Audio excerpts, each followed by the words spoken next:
Bien, continuons à écrire notre moteur d'affichage en 3 dimensions. On s'est arrêté la dernière fois avec un affichage qui était quasiment bon. Donc si on exécute le programme, on, a, on se retrouve avec la vache qui tourne. Alors, il y a des effets un peu étranges, c'est qu'au niveau des cornes de la vache, je ne sais pas si vous arrivez à bien avoir, on a l'impression qu'il manque des faces. Donc il se peut qu'on ait un problème qui soit lié euh, à, notre, euh, à notre façon d'afficher l'objet. On va regarder ça, et surtout le point qui m'embêtait le plus était qu'on n'arrivait pas à utiliser correctement le, une fonction permettant de spécifier la couleur de notre vache. Donc si je reprends la fonction que je voulais utiliser, c'était une couleur entre. Donc ça c'est une fonction qui prend un nombre entre 0 et 100 et qui va nous faire un gradient, qui va nous donner une couleur qui va découper l'espace entre la couleur A et la couleur B en 100 unités, va nous renvoyer une de ces unités-là. Donc la fonction qu'on veut utiliser, c'est couleur entre, et ce que je voudrais, c'est avoir une valeur qui correspond au Z, Z moyen du triangle. C'est-à-dire pour ça qu'on avait utilisé ici la variable tr, et on va afficher notre dégradé allant de blanc à pâle. Alors, où est-ce que j'en suis dans mes... Donc là j'ai le maillon, et il faut que je rajoute voilà, une parenthèse. Le problème, c'est que le Z moyen qui est ici, si on regarde les valeurs de Z de notre vache, on a des coordonnées qui sont négatives et on a des coordonnées qui sont positives, mais ces coordonnées sont assez petites. Euh, elles ont une certaine valeur, mais elles sont petites. En tout cas, nous, ce qu'on veut, c'est un nombre entre 0 et 100. Donc, on va d'abord devoir chercher à avoir un Z min et un Z max, et donc ça, on va pouvoir le faire ici.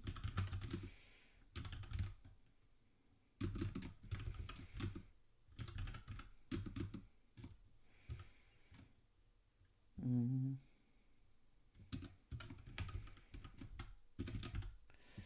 Donc on va chercher à avoir dans Zmin la plus grande valeur, dans Zmax la plus petite. Donc là c'est juste pour faire un test, hein. Après on enlèvera cette partie-là.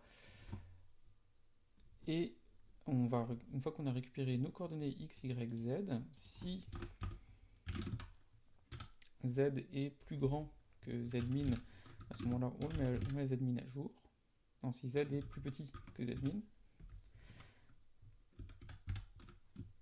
et s'il est plus grand que zmax, on met zmax à jour. Donc on va se retrouver avec... donc on n'est pas forcément sûr d'avoir lu toutes les coordonnées, mais en tout cas, par rapport au triangle qu'on est en train de créer, normalement toutes les coordonnées ont été définies, puisqu'on a bien les valeurs de i, j et k qui correspondent à des points qui ont déjà été vus, et donc on est capable de pouvoir avoir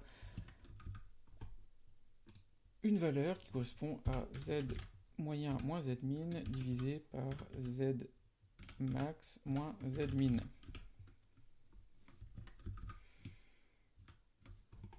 Si on fait ça, il faut avoir un entier.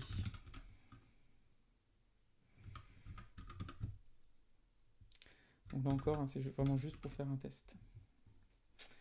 Et il doit me manquer des parenthèses.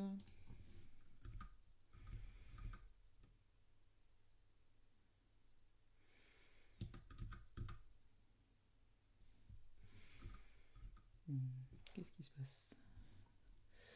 J'ai dû fermer trop de parenthèses alors. Ça c'est la couleur.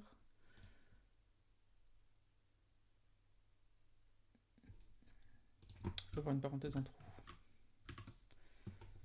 Voilà, j'ai réussi à compiler. Alors bon, ça marche pas du tout. Alors pourquoi est-ce que ça ne marche pas? Qu'est-ce que j'ai pu faire comme erreur?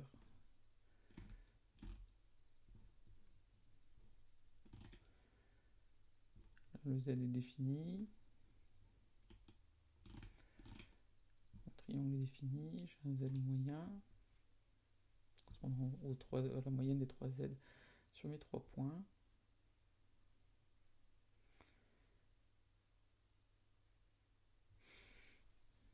Ah, c'est 100 fois ça. Parce que là, c'est entre 0 et 1, donc forcément, c'était que des 0. Alors, je me retrouve avec un affichage. Alors, ça me paraît pas génial comme affichage, parce que là, ça clignote beaucoup au milieu. On ne devrait pas avoir quelque chose qui clignote autant. Donc, ce que je propose d'essayer de faire, c'est de ralentir la rotation, et on va essayer de regarder ce qui peut se passer.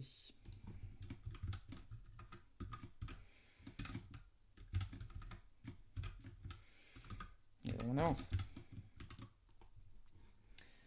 Ok, donc là la rotation elle est bien plus faible et effectivement on a... Autant c'est logique qu'on puisse avoir des faces qui se chevauchent, parce qu'on peut avoir un... Elles sont triées selon leur Z moyen, donc on peut avoir un Z moyen qui est le même entre des faces, ou après une rotation on peut avoir un Z moyen qui a légèrement changé, mais on ne devrait pas avoir autant de scintillements au milieu ici. Donc je pense qu'il y a un problème au niveau de l'affichage de l'objet. Ici, donc là, bon, l'affichage est très simple, donc il n'y a rien de spécial. On va se mettre au niveau du tri. Donc ça, le prec I correspond au cas où on insère en tête. Donc I correspond au pointeur sur la première face de la liste chaînée. On n'a pas de précédent, donc c'est normal d'avoir nul. J, c'est le successeur de I, donc prec J, c'est I. M, c'est I, donc prec M, c'est prec I. On calcule une seule fois le Z moyen et on le met à jour à cet endroit-là. M est affecté à J, prec M est affecté à prec J est mis à jour, J est mis à jour. Donc ça a l'air d'être bon. Si M est différent de I, alors si, c'est ici. En fait, si M est égal à I, on met I au suivant, mais on n'a pas mis, à aucun moment, on met prec I, on met à jour prec I. Donc quand on va déplacer I d'un maillon vers le maillon suivant, prec I il devient égal à I. Donc si je fais ce calcul-là, on n'a plus le scintillement. Donc là, les triangles sont bien tous triés. Alors on a des trous dans la vache, mais ça c'est lié au fait que notre vache a un nombre de faces qui est très limité. Et donc c'est un problème de définition de notre face. Mais si on regarde... Alors, on ne peut plus arrêter le programme. Si on peut. Si au lieu de regarder la vache, on regarde maintenant le cube. Alors le cube est un peu petit, mais on n'a toujours pas de... Il manque pas de face. Et... Ah si, ici on a un truc qui ne va pas. On a un affichage qui n'est pas correct. Je ne sais pas si vous avez pu bien le voir. Ce que je vais faire, c'est que je vais agrandir le cube encore.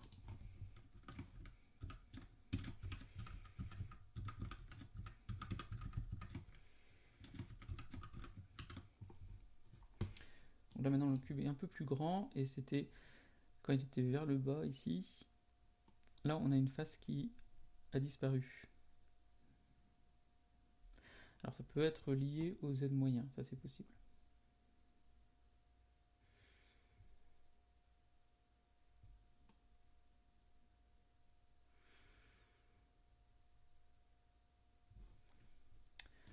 Alors c'est possible, on va quand même vérifier, juste pour être sûr, on va vérifier qu'on a bien ici tout mis à jour et qu'on n'a pas perdu de face.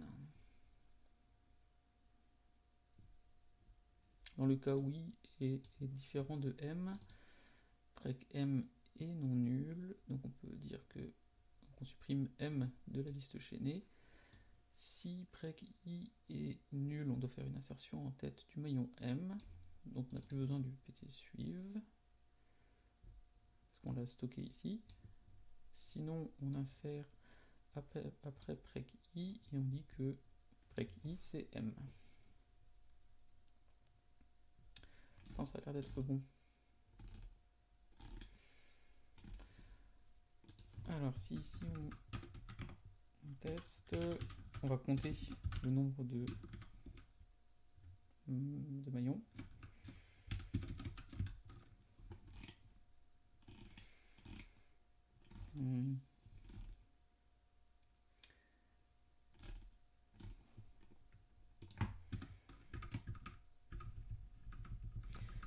faire une fonction d'aide qui va nous donner le nombre de maillons d'une liste.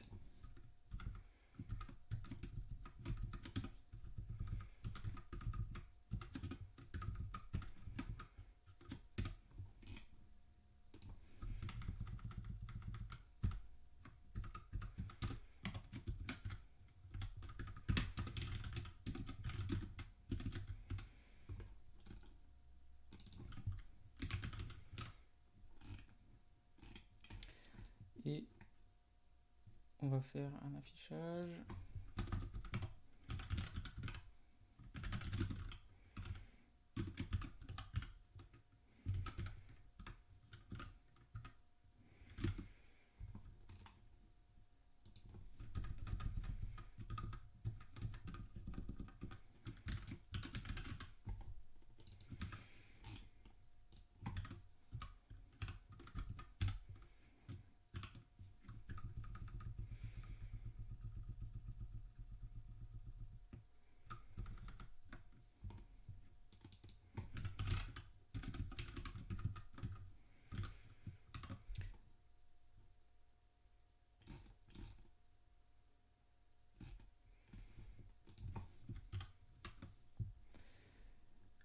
Donc là, on a bien le même nombre de faces avant et après le tri. Donc on ne perd pas de face.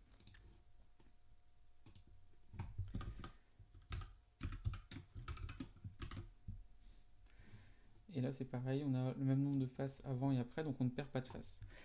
Donc notre tri semble correct et c'est simplement un défaut d'affichage qui est lié au fait qu'on utilise une clé de tri qui correspond au Z moyen, ce qui n'est pas la meilleure clé de tri. Mais bon, on a un affichage. Si maintenant on cherche à exécuter avec le nombre de vaches. Ah, donc on a une erreur avec une assertion. Alors le code n'est pas très lisible. C'est à la ligne 171. Ok, ça c'est les grosses conditions. Donc ce que je propose c'est déjà on va arrêter de faire. Aussi on va laisser notre fonction d'affichage de tri. On a ici, on va compter le nombre de lignes.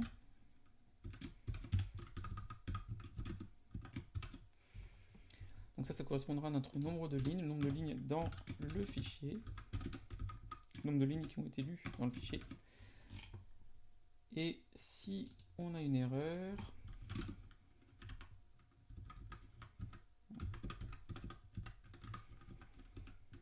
alors si on avait la condition inverse de la cert,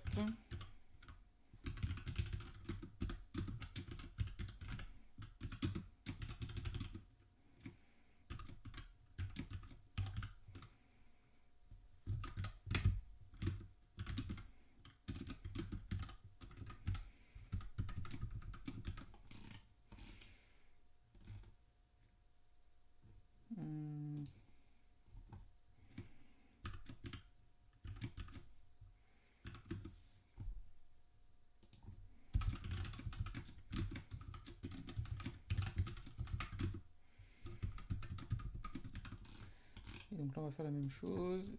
Si notre condition n'est pas respectée,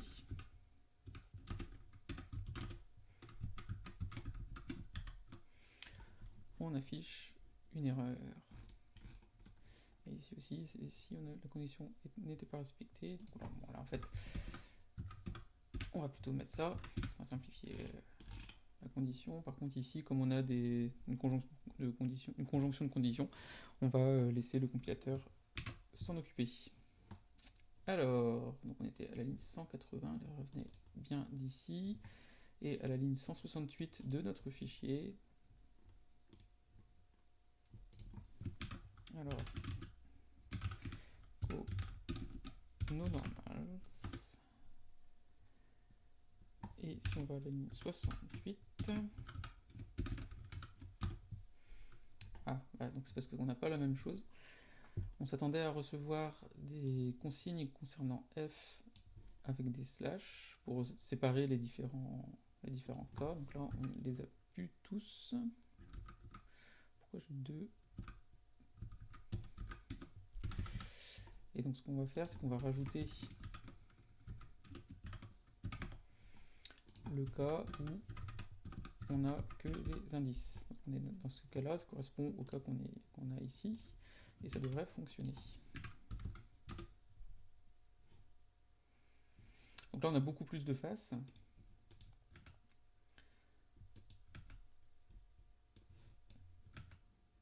Hop. Donc on va réduire la taille de notre vache, parce qu'elle était un petit peu trop grosse.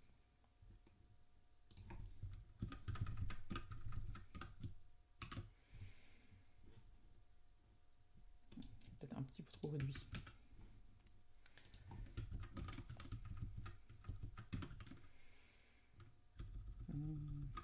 30. Et on va supprimer ces affichages-là. Ils ne servent à rien en fait. On parcourt la liste. Avec ces affichages-là, on parcourt la liste sans rien avoir à faire. Ça ne nous sert pas. Alors je n'arrive plus à arrêter. Si, c'est bon. On sauvegarde le fichier. Et on a bien une vache qui est affichée.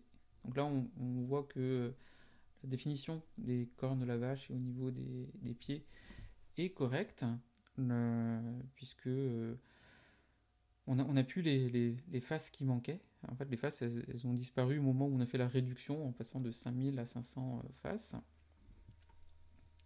Et donc on a bien un dégradé au niveau de nos couleurs. Par contre, on se rend compte que le nombre de FPS a beaucoup diminué. En fait, avant, on était quasiment à 60 FPS, parce que ça correspondait à notre cible. Là, on est 30 fois plus faible. Donc on a un problème qui est lié au tri.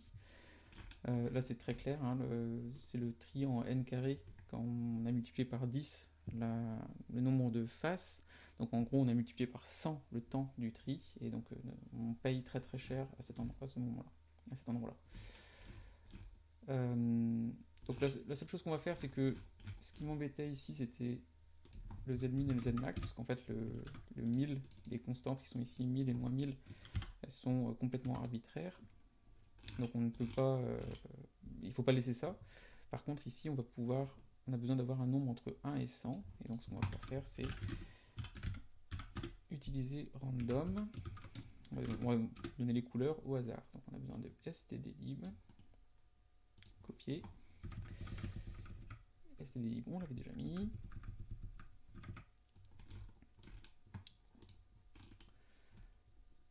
Et on va utiliser rand. Et rand, ça renvoie un int. Donc on est bon.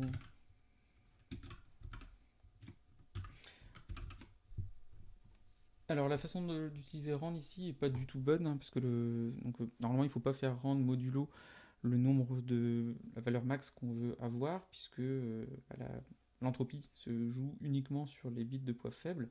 Néanmoins là on s'en fiche, on n'utilise pas non plus srand, on n'initialise pas la graine, donc on aura tout le temps les mêmes valeurs qui vont, à chaque exécution, qui vont être renvoyées par rand. C'est pas grave, là tout ce qu'on fait, c'est qu'on veut faire des tests.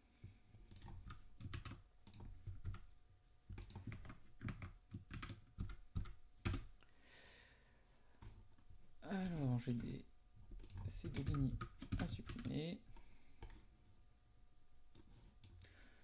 Donc là on a notre vache qui ressemble à ce qu'elle ressemble en fait.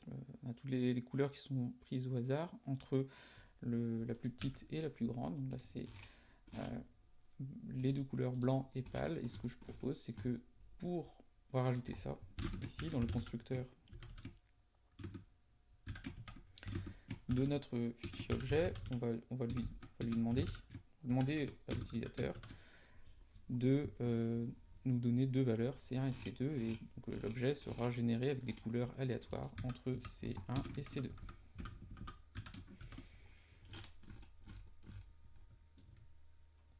On va rajouter ça dans le point H.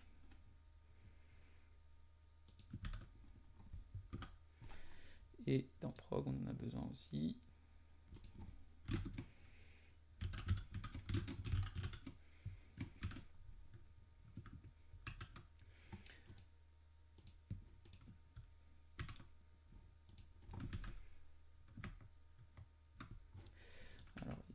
pas arrêté encore.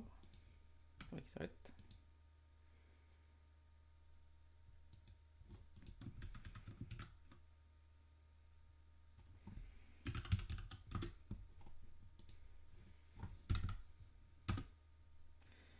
Non, je vais l'arrêter parce qu'en fait, ce que je veux faire, c'est que on va arrêter d'utiliser cette vache qui est beaucoup trop longue à afficher. On va utiliser celle-ci. Donc, on fait toutes les compilations.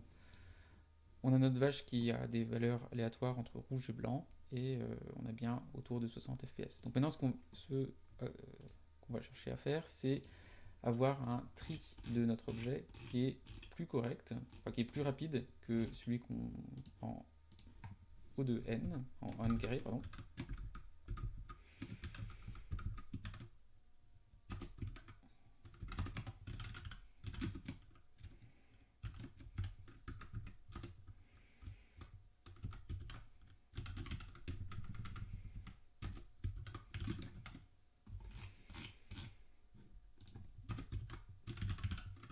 Ah, je viens de me rendre compte d'une chose, c'est que je n'indiquais jamais qu'il était trié. Ce qui ne change rien puisqu'on faisait le tri à chaque fois, puisqu'on faisait des rotations. Donc la rotation perd l'attribut de tri de l'objet. Mais néanmoins, une fois qu'on a fini notre travail, autant dire qu'il est trié. Donc là, on va faire le tri et la ligne 258, j'ai pas. Pourquoi O n'est pas. Ah, parce qu'on a pas besoin de retourner O. On dit juste qu'il est trié. Donc là, si on ne fait pas le tri, notre vache s'affiche correctement, mais on se rend compte, là vous pouvez voir qu'il y a des éléments qui sont un peu étranges. Alors la rotation tombe plutôt bien, par hasard, elle tombe par hasard plutôt bien, mais en l'occurrence on va au bout d'un moment avoir des triangles qui s'affichent devant d'autres alors qu'ils ne devraient pas, donc là c'est pas du tout correct. Il faut qu'on puisse traiter ça, donc c'est pour ça qu'on a besoin de faire le tri. Alors ce que je vous propose de faire, c'est de partir sur un tri en n log de n, donc on va prendre un tri fusion.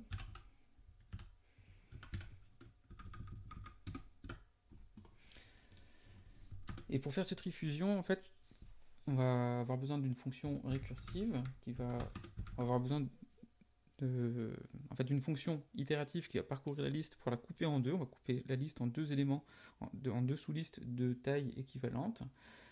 Puis on va venir fusionner, faire la fusion de listes triées. Alors pour pouvoir couper notre liste principale en deux listes, on va avoir une fonction. Donc normalement c'est split and merge.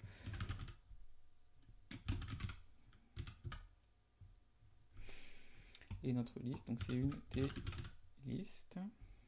Est-ce qu'on a besoin d'un pointeur? On n'a pas besoin forcément d'avoir un pointeur.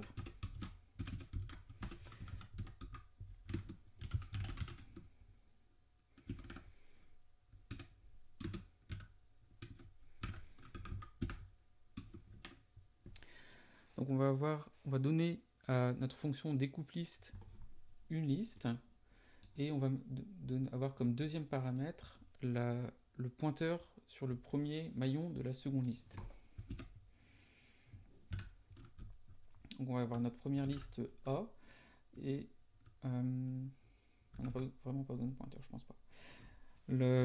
Et donc l'objectif, c'est de pouvoir avoir donc comme premier paramètre notre liste de départ, et deuxième paramètre, ça sera l'adresse qu'on va récupérer. En fait, c'est une valeur qu'on va récupérer qui correspondra à l'adresse de notre deuxième moitié de liste.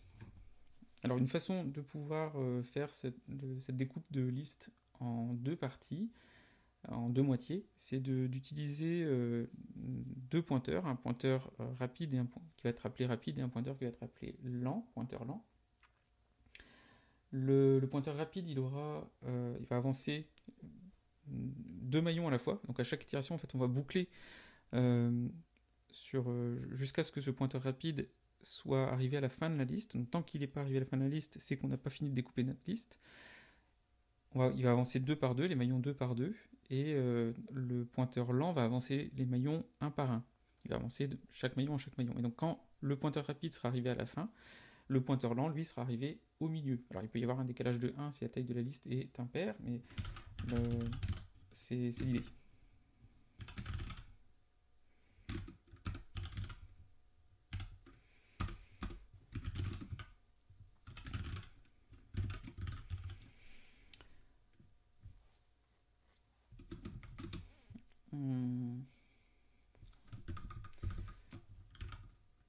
Alors, donc on va chercher à s'arrêter quand rapide est à nul ou que rapide n'est pas à nul mais que son successeur est à nul.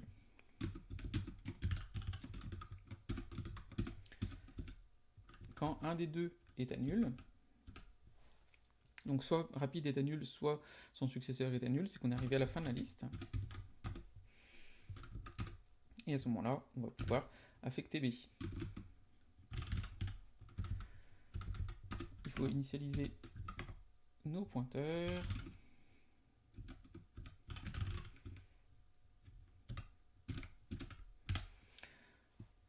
À la tête de la liste.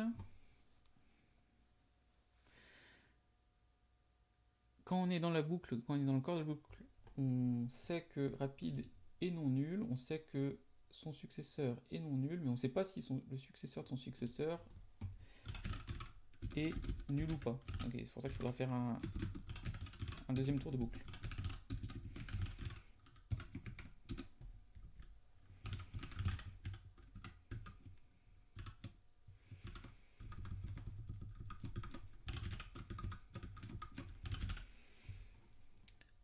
Donc rapide, lui, il avance de 2 maillons par 2 maillons. Lent avance un maillon par un maillon. Quand... alors, bon, je reprends l'explication. Lent et rapide correspondent à deux pointeurs qui vont parcourir la liste A. La liste A correspond à la liste qu'on veut couper en deux éléments. On les initialise tous les deux au début de la liste, donc on va avoir les deux pointeurs qui vont pointer sur le premier élément, et on va parcourir, donc on va avoir une boucle qui va être en n, qui va être linéaire avec la taille de la liste. Et cette boucle va s'exécuter, va tourner, tant que on n'a pas atteint le dernier maillon ou l'avant-dernier maillon. Enfin, tant qu'on n'est pas sorti de la liste, plutôt, donc rapide qui serait égal à nul, ou que on n'est pas sur le dernier maillon, donc c'est rapide flèche pt suivre qui est égal à nul. En les mettant dans cet ordre-là, on sait que si rapide est nul, on n'ira pas évaluer cette condition-là. Si rapide est non nul, on a le droit d'utiliser le champ, d'accéder au champ pt, flèche pt suivre, et on sait qu'il n'est pas égal à nul non plus, donc on n'est pas sur le dernier maillon. Comme rapide flèche pt suivre est différent de nul, quand on fait rapide égale rapide flèche pt suivre ici, on sait qu'on a une valeur non nulle, parce que sinon on serait sorti par cette condition-là. Et donc on peut réutiliser ici rapide égale rapide flèche pt suivre. On peut le faire une deuxième fois. Donc le maillon il avance bien de 2 en 2, de 2 maillons en 2 maillons. Le pointeur rapide avance bien de 2 maillons en 2 maillons.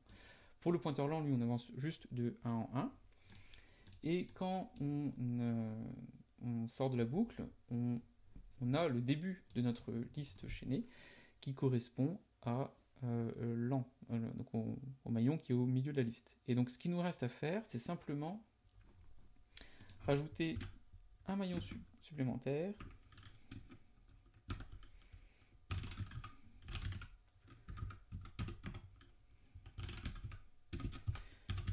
parce qu'on est toujours sur une liste simplement chaînée.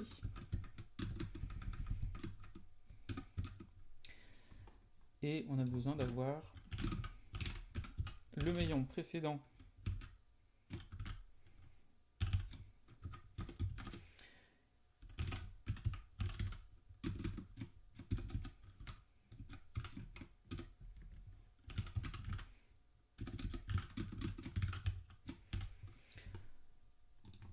ici. Donc on a besoin d'avoir le maillon précédent, le premier maillon de la deuxième liste qui ne pointe plus sur ce deuxième maillon de manière à pouvoir avoir deux listes complètement séparées. Donc on va avoir préclan s'il est non nul. À ce moment-là, on va venir couper la liste et on a ici le début de notre deuxième liste. Donc la première liste, mince. La première liste, elle commence en A et elle se termine avec comme dernier maillon pré-clan. La deuxième liste, elle commence en B et elle se termine avec comme dernier maillon le dernier maillon précédent de la liste A. Donc là, on découpe les listes en deux maillons, en deux listes. Et ce que on va faire, une fois que c'est fait, on va avoir besoin de fusionner deux listes chaînées.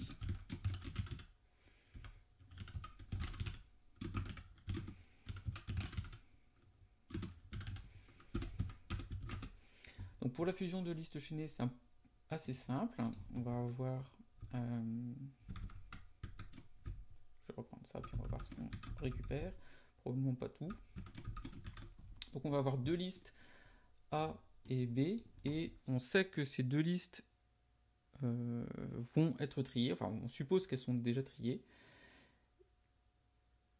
et on souhaite avoir dans A la fusion des deux listes triées.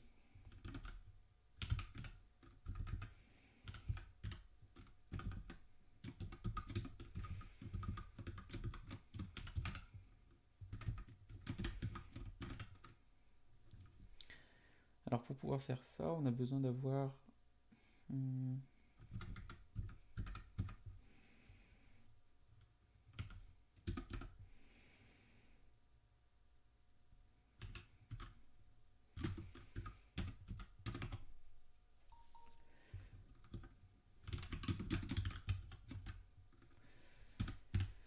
donc on va avoir dans res notre premier maillon. On va voir dans... Est-ce qu'on peut utiliser A et B? On peut utiliser A et B en fait. On a besoin d'avoir...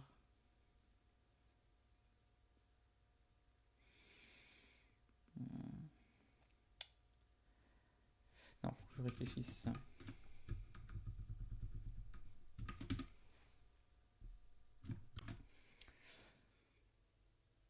Donc ce qu'on a besoin, c'est d'avoir à la fin un étoile A égale res. C'est une fois qu'on a fait la fusion. Dans res, on va mettre le premier maillon. C'est notre pointeur, c'est le pointeur sur le début de la liste. Et on a besoin d'avoir un pointeur sur A. Un pointeur sur B.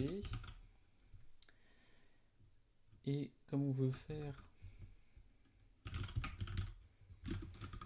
Comme on va faire une insertion en fin de la liste, on va avoir un pointeur sur fin.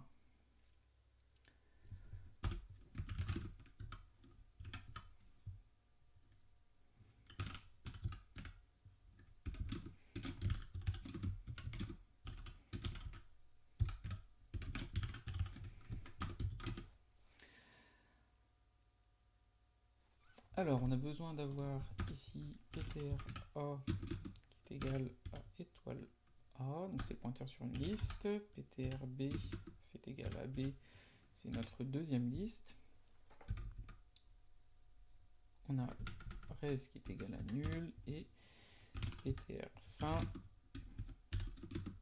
égal à nul aussi. C'est le pointeur sur notre dernier élément. Si donc on sait qu'on va avoir une boucle qui va s'arrêter quand une des deux listes A ou B sera vide. Donc si là c'est le Z moyen, le ptr A et on veut les trier dans l'ordre croissant.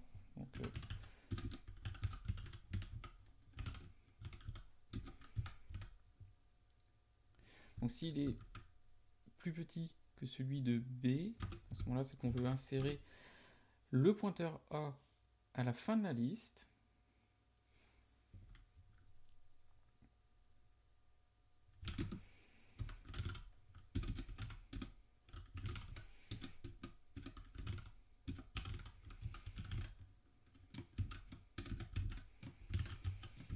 Si on a déjà inséré des éléments, on peut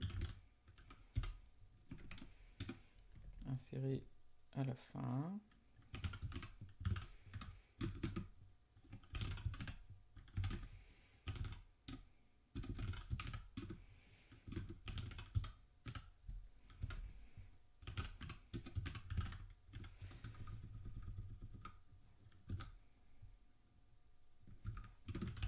Sinon,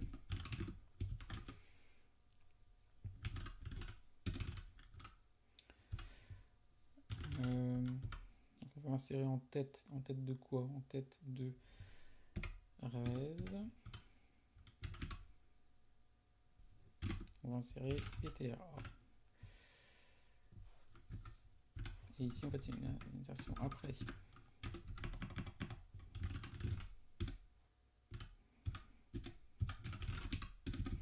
On va insérer après quoi? On va insérer après PTR fin. On va insérer PTRA. Quand on fait ça, quand on fait l'une ou l'autre des insertions, on perd le successeur de PTRA.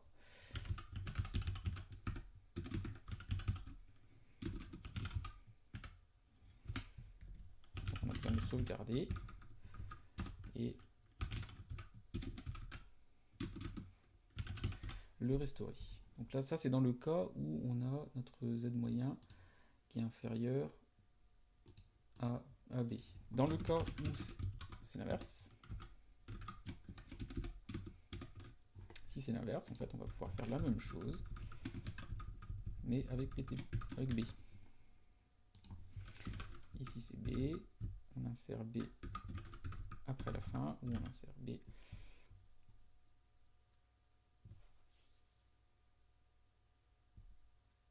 après en tête, et ici on met B. Le cas où on a inséré en tête va mettre à jour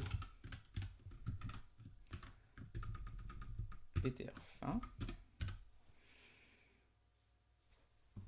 Le cas où on a une égalité, on insère un des deux maillons et l'autre sera inséré au coup d'après. Donc ça va faire bouger soit PTRA soit PTRB à chaque tour de boucle. Et on sait qu'ils sont tous les deux non nuls.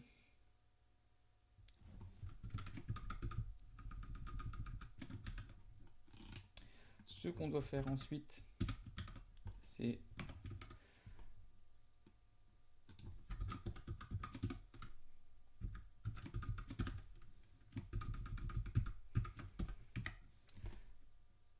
vider les deux listes. Donc on a une des deux quand on sort de cette première boucle, celle-ci.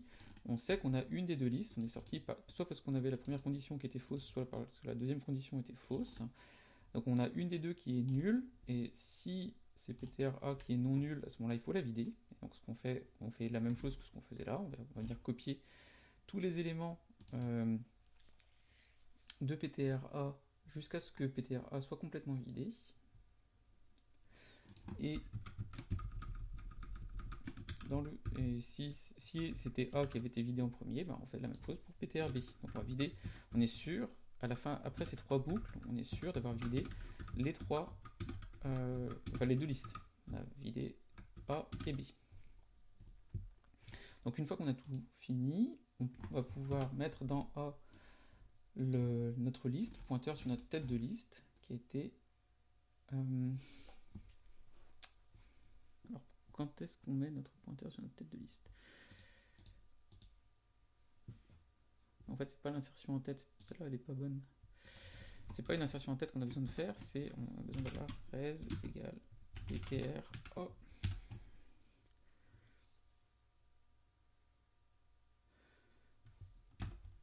ptr o. Si, c'était bon en fait. Oups. Parce que là, ce que fait notre insertion en tête, c'est qu'elle vient modifier la valeur du maillon, enfin de la tête de liste. Donc ça, notre liste, elle est insérée en tête, on passe un pointeur sur une liste, donc c'est l'adresse de res, et on fait bien res égale m. Donc là, l'insertion elle se fait bien, donc ça devrait être bon. Donc on a découpé la liste, on a fusionné les deux listes chaînées, et maintenant ce qu'on a besoin de faire, c'est d'avoir une fonction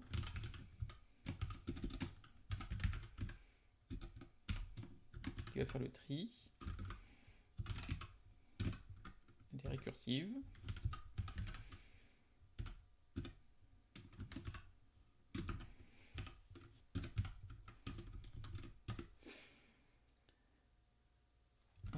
Trier objet 3D.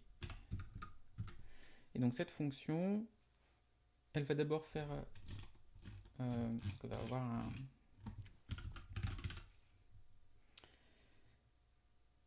une valeur. Elle va dans un premier temps faire la découpe de la liste de l'objet. On va avoir deux listes AB. A sera égal à O flèche. Alors le champ des listes s'efface.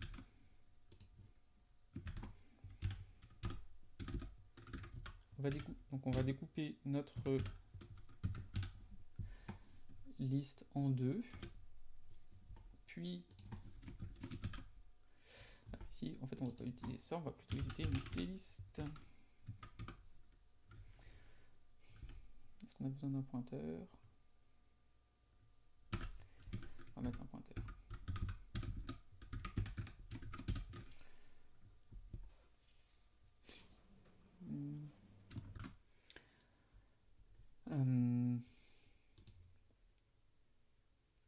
Alors si on met des pointeurs partout, on aura sans doute besoin d'un pointeur aussi ici. Normalement c'est pas grave, ça devrait pas être très grave. Donc on va venir découper notre liste en deux listes, en deux sous-listes, puis on va venir, donc là c'est trier une liste en fait. On va trier notre liste et on va faire un appel récursif.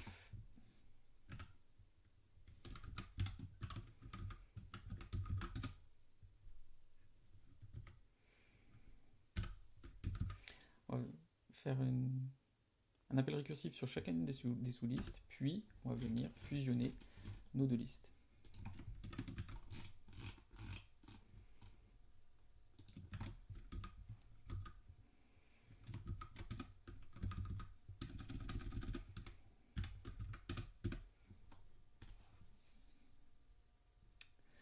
Alors, le problème c'est qu'ici on n'a pas d'arrêt de la récursion, c'est-à-dire qu'on va arriver sur une récursion infinie. Et donc on va faire dans le cas où notre liste est, alors contient un élément ou ne contient pas d'élément.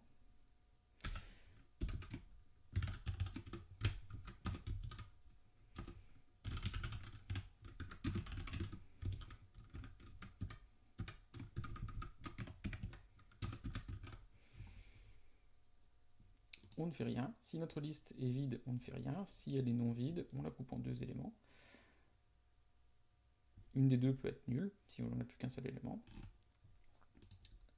Puis on fait la fusion. Et donc ce qu'on a besoin de faire, c'est ici, faire l'appel au tri, et ce qu'on a besoin d'avoir, c'est l'adresse de au face.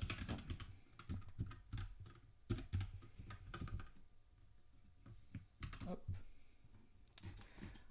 On s'attendait à avoir plein d'erreurs. 274, qu'est-ce qui se passe?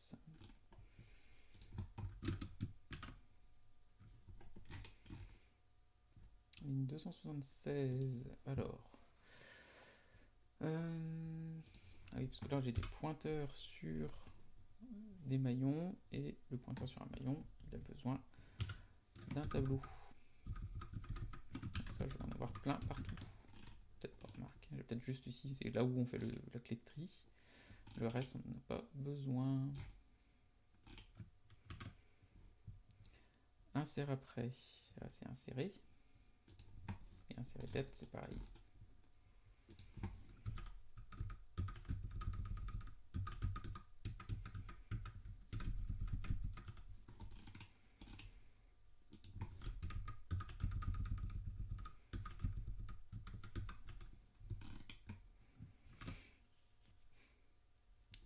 Alors, on a une erreur de segmentation. Donc là, on va arriver sur des choses intéressantes.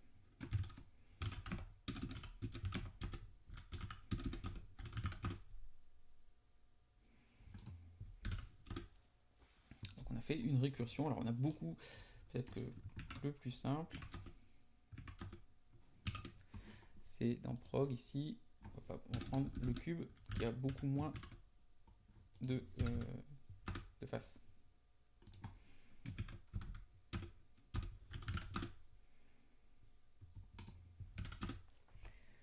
Qu'est-ce que j'ai pu faire? Donc on fait une récursion.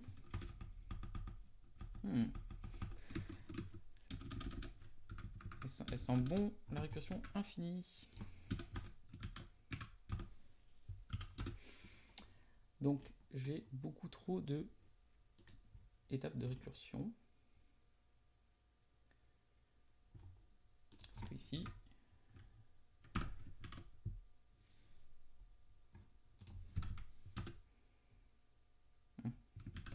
qu'est-ce que j'ai pu faire? J'ai ma liste, donc j'ai l'adresse de ma face, de l'ensemble des faces. Face, ça correspond bien à une liste. Donc là, j'ai un pointeur sur une liste. Si ce pointeur correspond à nul, donc si ma liste est vide, je ne fais rien. Sinon, je découpe la liste. J'ai ma première liste et j'ai B. L'adresse de B, c'est l'adresse de ma deuxième liste, celle où je veux stocker le résultat.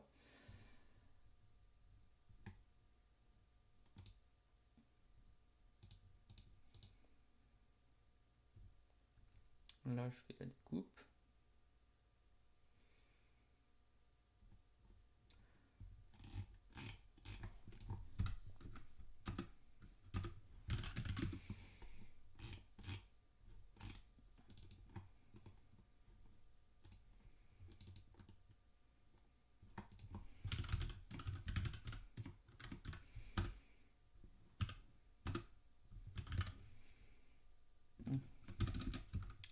Mis de vert.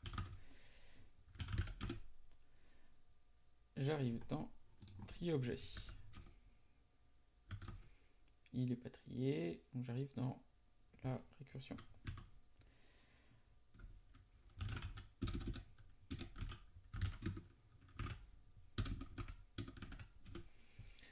J'ai ma liste qui contient des éléments. Bon, ok. Je vais dans cette taille, dans la fonction pour découper la liste.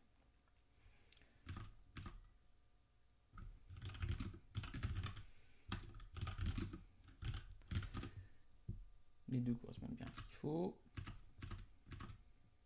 Sachant que j'ai 12 faces, donc je vais faire 6 tours de boucle. Donc là c'est le premier, deuxième, je suis dans le troisième, quatrième, cinquième,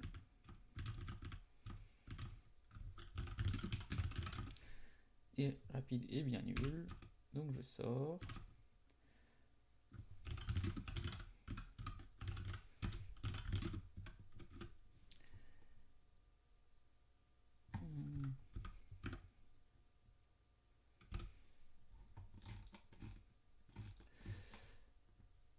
Ok, j'avais nul en paramètres.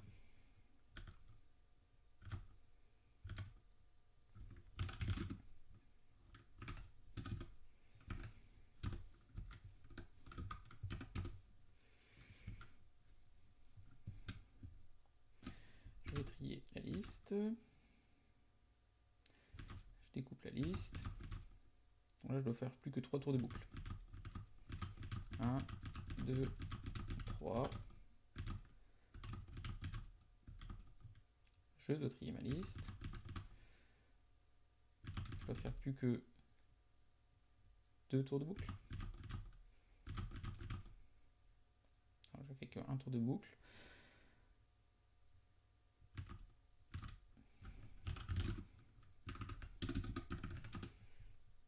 Et ici, on a bien une liste qui est nulle. Qui contient un élément. Ah bah oui. En fait, ce qu'il faut, c'est que j'arrête ma récursion, pas quand j'ai plus d'éléments, parce que la première liste, elle n'a pas d'éléments. Euh, ou quand j'ai qu'un seul élément.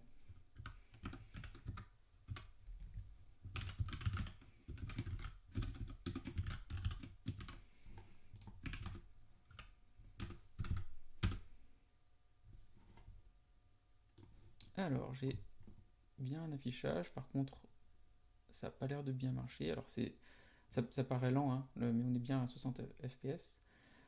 Ça n'a pas l'air de bien marcher, il y a l'air d'avoir une erreur. Par contre, on a retrouvé. Alors, bon, on était à 60 fps, mais quelque part, on était à 60 fps avec le cube. Ce qu'on voulait, c'était coNo normals.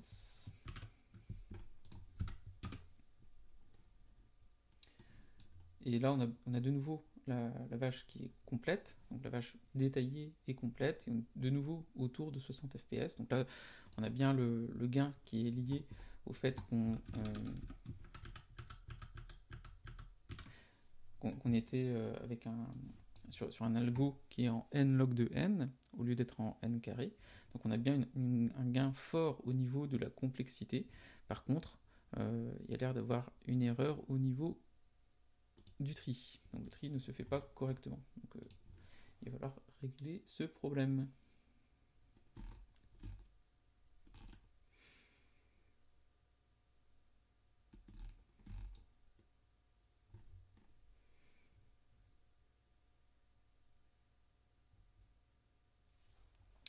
Alors le problème peut venir de quoi?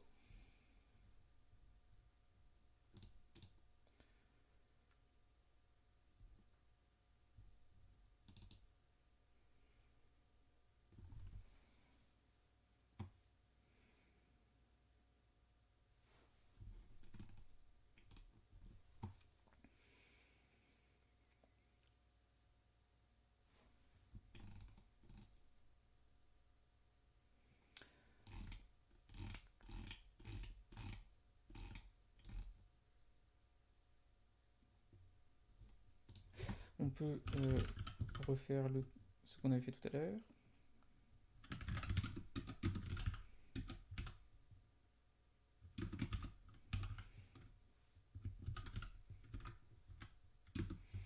Compter le nombre de faces avant et après pour être sûr qu'on n'ait pas perdu des faces en cours de route.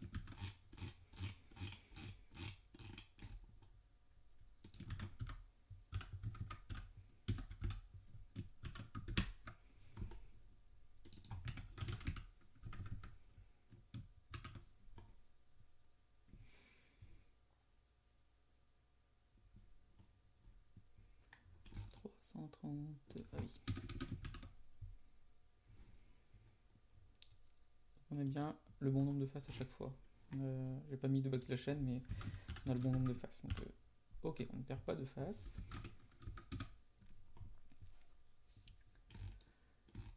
Par contre, on ne les met pas dans le bon ordre. Alors si ici, j'augmente plus mon cube.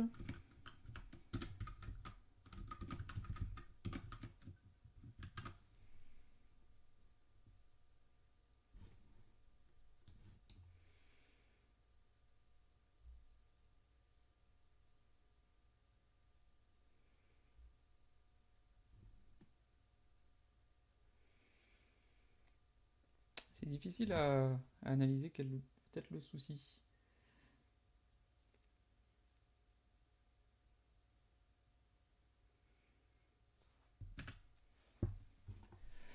Je pense que ce que je souhaitais pouvoir avoir fini la partie la, la partie sur le tri sur cette séance, mais là j'ai l'impression que ce n'est pas le cas, ça sera la prochaine fois. Mes deux listes sont triées et je fais la fusion. Mon objet, ici j'ai ma première liste.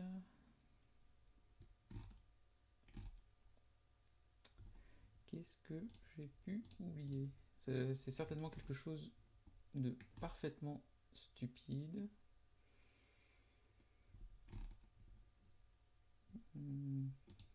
Et là, je ne le vois pas.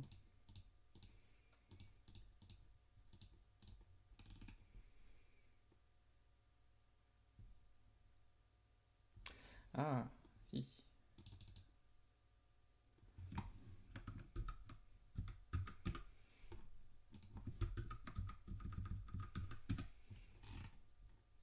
En fait, quand on insère, qu'on est inséré après ou inséré en tête, dans les deux cas, on doit mettre à jour PTR fin. Et je pense que c'est bon. Là, on a un affichage qui semble plus en cohérence avec ce qu'on aurait dû avoir. Donc on peut réessayer avec notre vache comportant beaucoup de faces. Ok, donc là on a bien la vache qui s'affiche correctement avec beaucoup de faces et avec des performances. On n'est pas encore à 60 fps, donc il y a sûrement beaucoup d'optimisations qui peuvent nous permettre de garder nos 60 fps, mais on a bien notre vache qui s'affiche correctement. Donc on va pouvoir considérer que cette partie sur les objets en 3D est arrivée à son terme, et la prochaine fois on pourra commencer à traiter des scènes en 3D. Donc on va pouvoir avoir plusieurs objets, parce que pour le moment on n'a qu'un seul objet. Qui est créé. Donc je vérifie ici ce qu'on a pu faire. On n'a pas l'air d'avoir fait de bêtises.